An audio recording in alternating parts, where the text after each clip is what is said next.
ज्योतिषानी। तो मेरा नाम है हेमंत और मैं आपके साथ यहाँ डिस्कस करने जा रहा हूँ जो अगस्त सितंबर 2021 में जो जेईई मेन हुआ था हमारा 26 अगस्त से 1 सितंबर तक। इसमें कुछ हमारे 4 दिनों में पेपर हुए थे और लगभग 9 शिफ्ट जो थी, आई थिंक 9 शिफ्ट थी। तो उनमें जितने भी सवाल थे वो सवाल हम इस सीरीज में डिस्कस करेंगे और उन सवालों को डिस्कस करने का तरीका, क्राइटेरिया क्या होने वाला है कि पहले हम मैकेनिक्स जो है वो एक साथ डिस्कस करेंगे, उसके बाद जो हमारे हीट और थर्मोडायनेमिक्स से रिलेटेड क्वेश्चंस हैं उनको एक साथ डिस्कस करेंगे, इलेक्ट्रोमैग्नेटिज्म के जो क्वेश्चंस हैं उनको एक साथ डिस्कस करेंगे और एसएचएम और वेव्स के जो क्वेश्चंस हैं उनको एक साथ हम डिस्कस करने वाले हैं, और ऐसे ही ऑप्टिक्स और ऐसे ही मॉडर्न फिजिक्स। तो ऐसे हम इन क्वेश्चंस को डिवाइड करने वाले हैं, उससे हमें आइडिया रहेगा कि जेईई मेन के किसी भी एक फेज में किस किस तरह के क्वेश्चंस पूछे जा रहे हैं, रीसेंट ट्रेंड्स में रीसेंट क्या ट्रेंड रह रहा है, और हमें आइडिया मिलेगा कि हमें प्रिपरेशन जब हम करते हैं तो हमें कौन कौन सी चीजों पर ज्यादा जो है एम्फेसाइज करना है। अगला सवाल हमारे पास है कुछ इस तरीके से। एक प्लेयर है who kicks a football with an initial speed of 25 meter per second. 25 meter per second से किक करता है फुटबॉल को at an angle of 45 degree from the ground. What are the maximum height and time taken by the football to reach at the highest point during the motion. तो कितना time लगेगा अपने motion के पूरी जो journey है उसमें highest point में पहुंचने तक। तो यहां मैं डायग्राम बना देता हूं। ग्राउंड पे फुटबॉल खेलते हैं हम जानते हैं, और 45 डिग्री से 25 मीटर पर सेकंड से बॉल को प्रोजेक्ट किया जाता है। तो बॉल का जो पाथ है एक पैराबोलिक पाथ होने वाला है, और इस हाईएस्ट पॉइंट की हम बात यहाँ पे की जा रही है। ये कौन सा पॉइंट है? हाईएस्ट पॉइंट है। अब बेटा हमें निकालना है क्या है, एक तो हमें टाइम टेकन निकालना है और मैक्सिमम हाइट भी निकालनी है। तो टाइम कितना लगा यहां से यहां पहुंचने में, एक तो वो भी हमें निकालना है, और कितनी मैक्सिमम हाइट है ये भी हमें निकालना है। अब एक बार ऑप्शन जरूर पढ़ लीजिए, बिकॉज यहाँ पे 2 क्वांटिटीज पूछी गई हैं। देखते हैं, एक बार ऑप्शन देख लेते हैं। पहला ऑप्शन में 10 और 2.5, बी ऑप्शन में 15.625 और टाइम अलग है, 15.625 टाइम अलग है, और 3.54 और 0.125। तो मैं यहाँ पे क्या करने वाला हूं, मैं यहाँ पे देख सकता हूं कि टाइम जो है सबके लिए अलग अलग है, लेकिन हाइट इन दोनों के लिए सेम है। तो मैं यदि टाइम एक बार में करेक्ट निकाल देता हूं तो मुझे एक बार में ही आंसर अपना मिल जाने वाला है। तो बस मैं टाइम यहाँ पे सबसे पहले कैलकुलेट करूंगा रादर देन मैक्सिमम हाइट। तो हम एक बात जानते हैं बेटा, यहां से यहां जाने में जो टाइम लगता है वो टाइम ऑफ फ्लाइट के बराबर होता है 2u sin theta by T. तो यहां से यहां जाने में टाइम कितना लगेगा? t/2।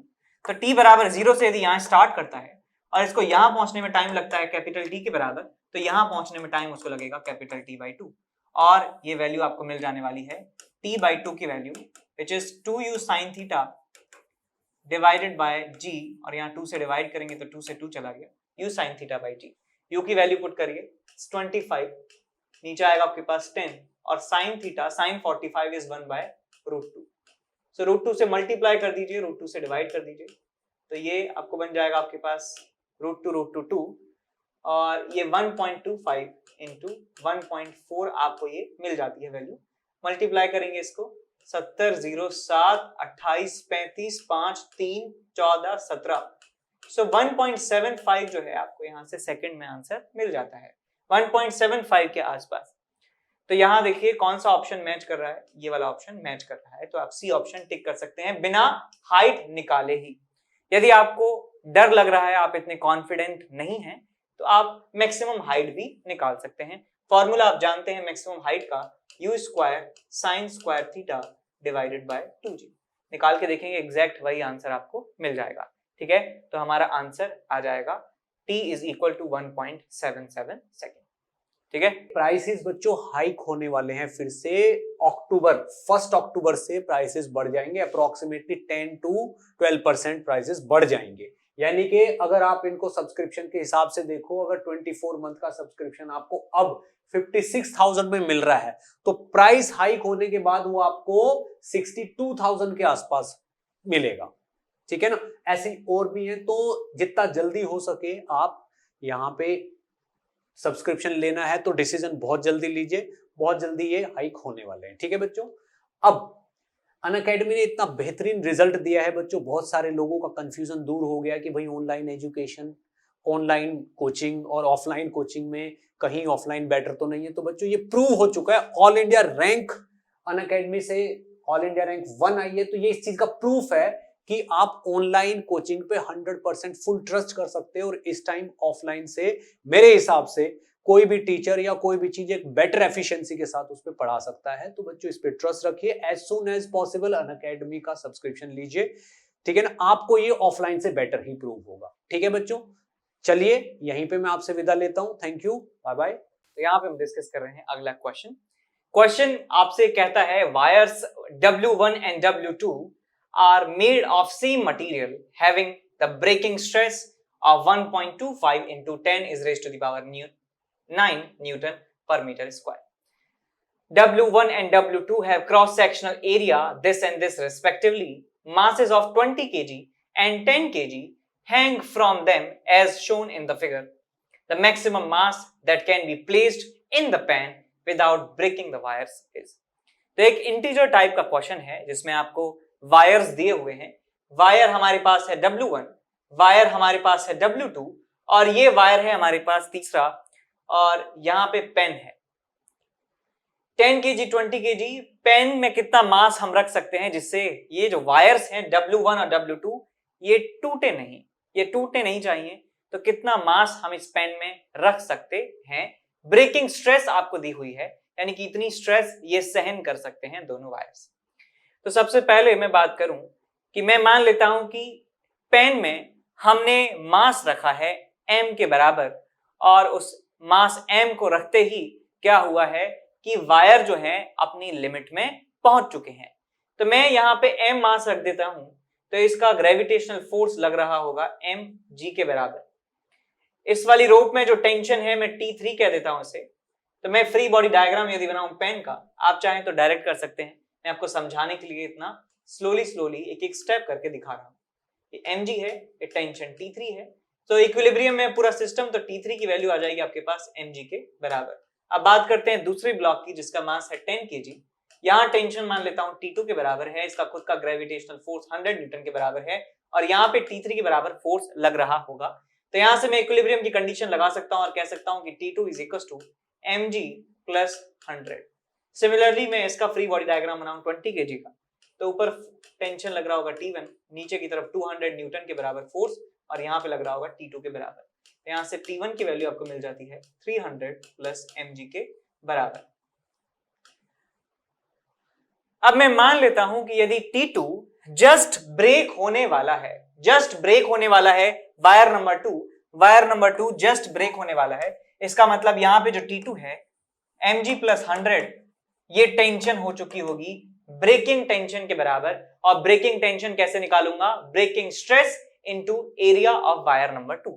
सो ब्रेकिंग स्ट्रेस हमारे पास है कितना है 1.25 into 10 raise to the power 9, और यहाँ पे एरिया आप लिखेंगे वायर नंबर 2 का एरिया है 4 इंटू 10 टू द पावर -7। तो यहाँ -7 से ये जो है पावर 2 बचती है, और ये बन जाएगा 125 इंटू 4, 250 500। तो यहाँ से आपको mg की वैल्यू मिल जाती है 400 के बराबर, और m की वैल्यू मिल जाती है 40 kg के बराबर। अभी हमने क्या करा कि हमने जस्ट इस वायर को तोड़वाने की कोशिश करी, तो 40 kg का जो है मास आपको यहाँ पे रखना होगा। अब एक बार W1 को तोड़वाने की कोशिश करते हैं, कितना हमें मास की वैल्यू मिलती है।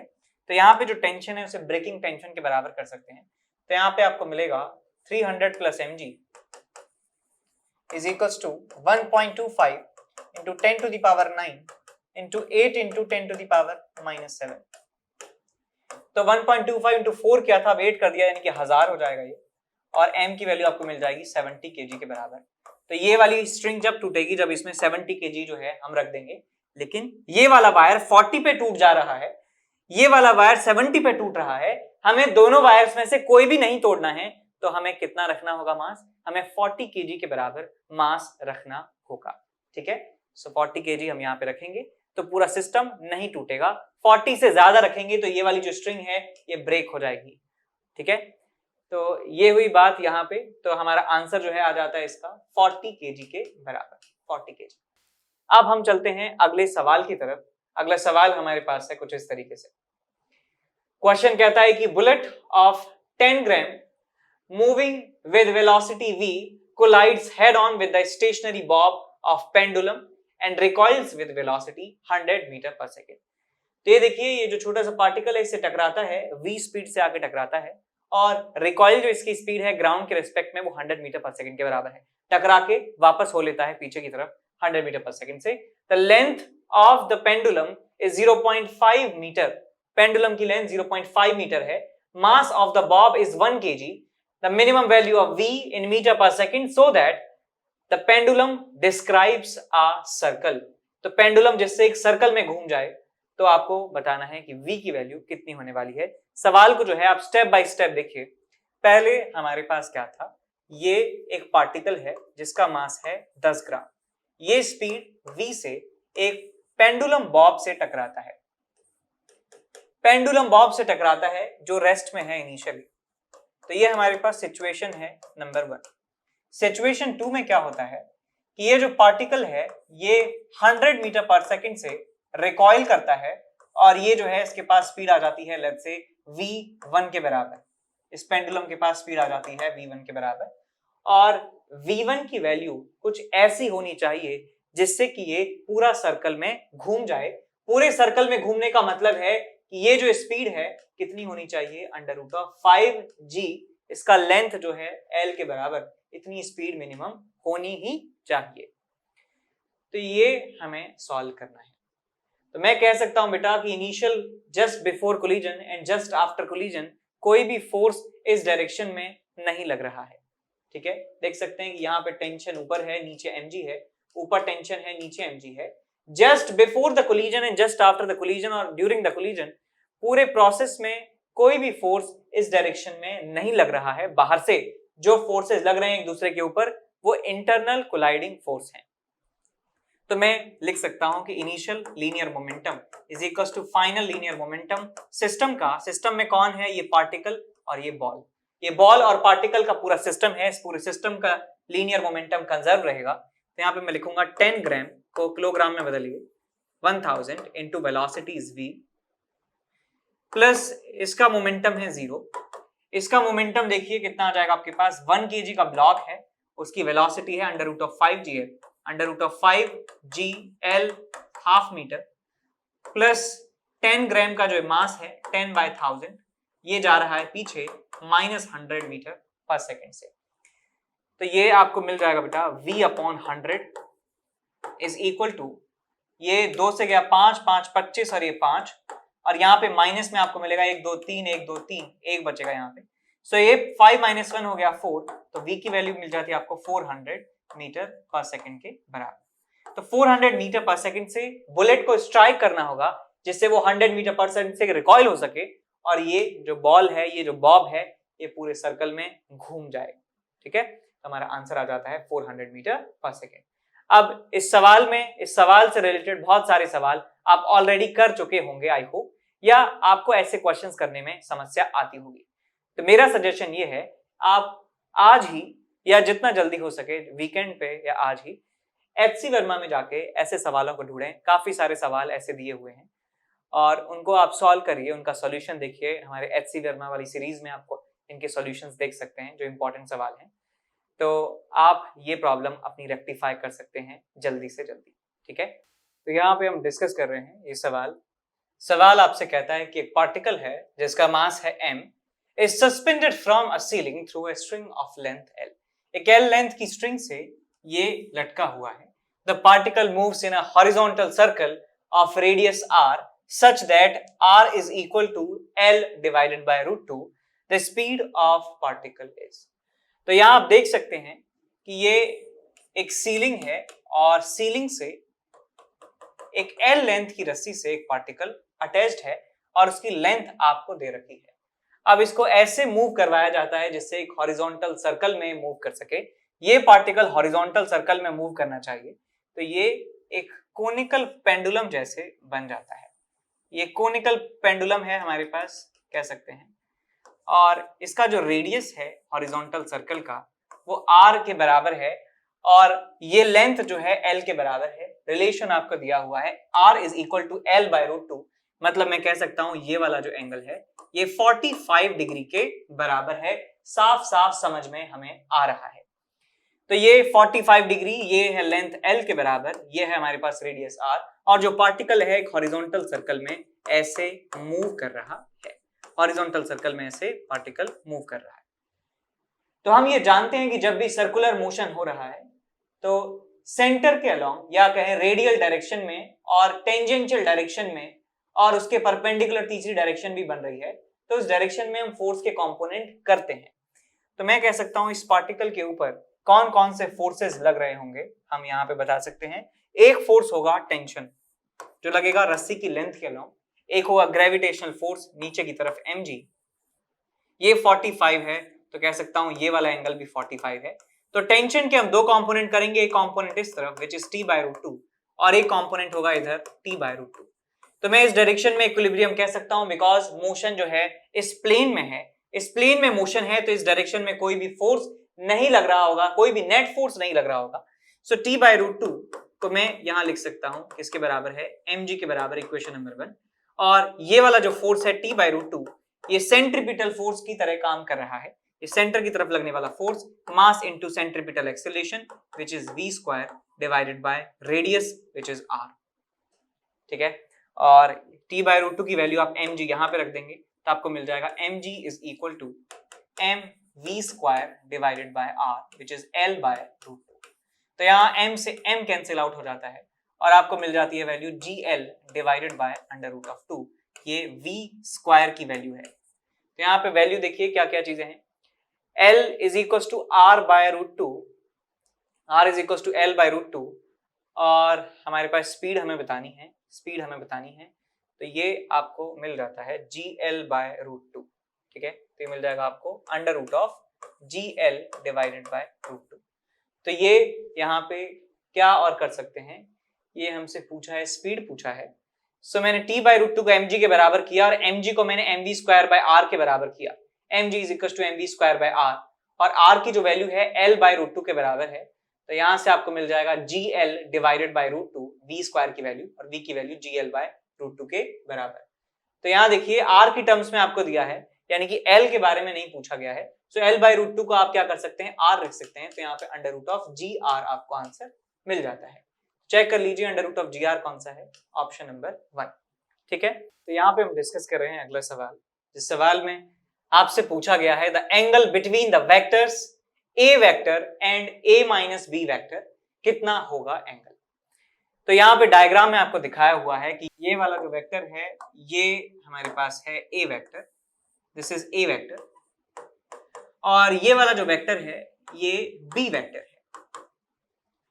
यदि मैं a वेक्टर को आगे की तरफ शिफ्ट कर देता हूं, a वेक्टर को मैं आगे की तरफ शिफ्ट कर देता हूं, ये a वेक्टर को शिफ्ट कर दिया मैंने आगे, तो एंगल हमें ये 120 दिया है, तो मैं ये एंगल बता सकता हूं कितना होगा, 60 डिग्री के बराबर। तो मतलब a की टेल से और b की टेल के बीच में बनने वाला जो एंगल है वो 60 डिग्री के बराबर है। इसका मतलब a और b के बीच में बनने वाला एंगल 60 डिग्री के बराबर है। ठीक है, तो यहाँ पे हमारे पास है a वेक्टर जिसका लेंथ है a, और हमारे पास दूसरा वेक्टर है जिसकी लेंथ है b। दोनों के बीच में जो एंगल है वो 60 डिग्री के बराबर है।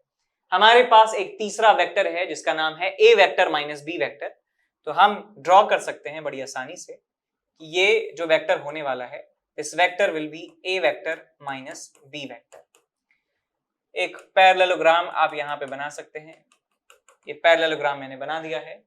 हमसे पूछा गया है कि a वेक्टर और a माइनस b के बीच में एंगल बताइए कितना होगा। तो ये a वेक्टर है, इसको पैरेलल शिफ्ट कर देंगे तो ये भी a वेक्टर हो जाएगा, और a वेक्टर और a माइनस b के बीच का जो एंगल है ये angle let's say this is theta. तो थीटा आपको कैलकुलेट करना है कितना होगा। तो थीटा कैलकुलेट करने के लिए क्या कर सकते हैं, आप यहां से एक परपेंडिकुलर ड्रॉप कीजिए, एक परपेंडिकुलर आप यहां से ड्रॉप कीजिए इस तरीके से। ये 60 डिग्री है, तो ये वाला जो है लेंथ आ जाएगा आपके पास b cos 60 which is b/2। ये वाली जो लेंथ आ जाएगी आपके पास b sin 60 which is b√3/2। ठीक, अब ये एंगल थीटा है, तो ये एंगल हो जाएगा आपके पास 90 - थीटा और ये यदि 90 है तो ये हो जाएगा आपके पास थीटा। तो मैं इस ट्राइंगल की यदि बात करूं, ये वाला एंगल मुझे निकालना है, ये वाली साइड मुझे पता है, ये वाली साइड मुझे पता है, ये कितनी आपके पास a minus B by two. तो मैं इस ट्राइंगल के लिए कह सकता हूं this angle is theta, this side is a minus B by two, और ये आ जाएगा आपके पास √3 b by two. So tan theta आप निकाल दीजिए, इसमें कितना आ जाएगा, tan theta is equal to आ जाएगा √3 b by two divided by a माइनस b by two which is 2a minus b divided by 2। सो 2 से 2 कैंसिल आउट हो जाता है, आपको मिलता है √3 b divided by 2a minus b।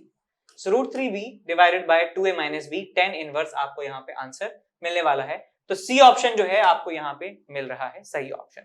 ठीक है, कर लेंगे। तो सिंपल ज्योमेट्री का इस्तेमाल यहाँ पे आपको करना था, ऐसे आप आंसर निकाल सकते हैं। क्वेश्चन आपसे कहता है कि solid cylinder of length 80 centimetre and mass m has radius of 20 centimetre.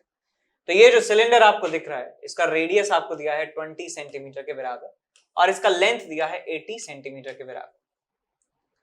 Calculate the density of the material if the moment of inertia of the cylinder about axis CD parallel to AB। इस diagram में यहाँ पे ये नहीं बन पाए हैं, लेकिन दिए हुए थे एग्जाम में जो डायग्राम आया था। तो ये हमारे पास एक्सिस है AB और इसके पास में है एक्सिस CD।